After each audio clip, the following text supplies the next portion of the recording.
Hi, this is Dr. P.K. Talwar, cosmetic surgeon from New Delhi, and I'm practicing cosmetic surgery for more than 30 years now.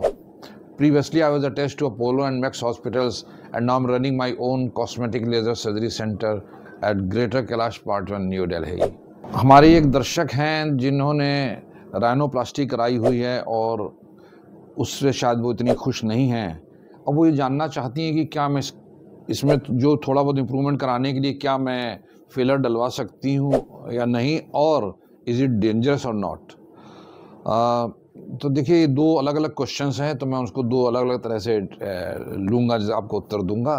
पहली चीज़ तो ये कि आपने अगर rhinoplasty कराई है, कॉस्टल कार्टिलेज का शायद इन्होंने बताया, कॉस्टल कार्टिलेज कराया है उन्होंने, तो अब हो सकता है कहीं पे आपको थोड़ा डिप्रेशन हो, थोड़ा अनइवननेस हो, और आप उसको एक अच्छी शेप देना चाहती हैं या उसको स्मूदनिंग करना चाहती हैं, तो यस, इट इज़ पॉसिबल। ये पॉसिबल है कि हम इसमें जो है फिलर डाल के इसको इम्प्रूव कर दें। ये तो कोई एक चीज़। नो, आपने दूसरा प्रश्न आपने पूछा कि इज़ इट डेंजरस और नॉट।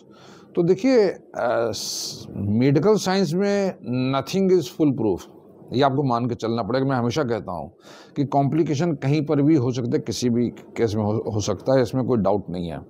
सेम थिंग है कि नाक में जब हम डालेंगे तो उसमें भी कॉम्प्लिकेशन हो सकता है। मतलब फिलर जो है आपका अगर खून की नली में चला जाता है तो, और वो आँखों की खून की नलियों तक जाता है, तो कई बार मतलब ब्लाइंडनेस भी रिपोर्टेड है, मैं ये कहना चाहूँगा आपसे। लेकिन ये कि ये डिपेंड करता है कि आपका जो सर्जन है उसका कितना एक्सपीरियंस है, वो कितनी सावधानी बरतता है इसके बारे में, ताकि आपको कॉम्प्लिकेशन के चांसेस मिनिमल रहें। लेकिन इन spite of everything complication can occur. तो आप ये मत मान के चलिए कि कोई भी चीज़ 100% फुल प्रूफ है। Yes, one has to take precaution.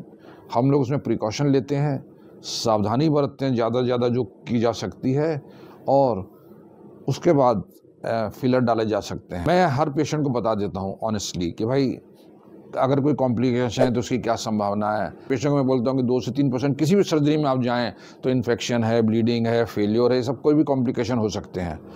तो same thing is about filler. Filler भी 100% प्रूफ नहीं है। इसमें देखिए, आपको एलर्जी हो सकती है, किसी तरह की टिश्यू रिएक्शन हो सकती है, स्किन नेक्रोसिस हो सकता है, एम्बोलाइजेशन हो सकता है फॉलोड बाय ब्लाइंडनेस और अदर थिंग्स। ये सब चीज़ें हो सकती हैं, चांसेस मिनिमल रहते हैं।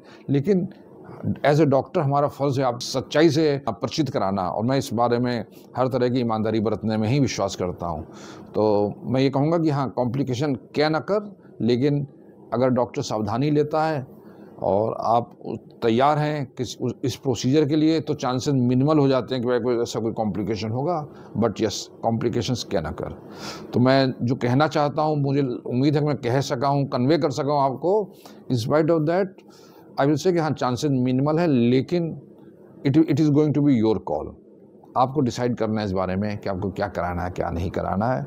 हमने अपनी ओर से ईमानदारी से आपको सब कुछ बयां कर दिया है। तो मुझे उम्मीद है कि मैं काफ़ी कुछ कन्वे कर सका हूँ आपको इस बारे में। लेकिन इससे रिलेटेड आप और भी कुछ प्रश्न करना चाहती हैं, आपके मन में कोई शंका है, आपका स्वागत है। हमारी टीम से संपर्क करें। हमेशा की तरह हमें बड़ी खुशी होगी आपके किसी भी प्रश्न का उत्तर देने में। और अगर वीडियो पसंद आया तो कृपया से लाइक और सब्सक्राइब करना ना भूलें। Thank you very much.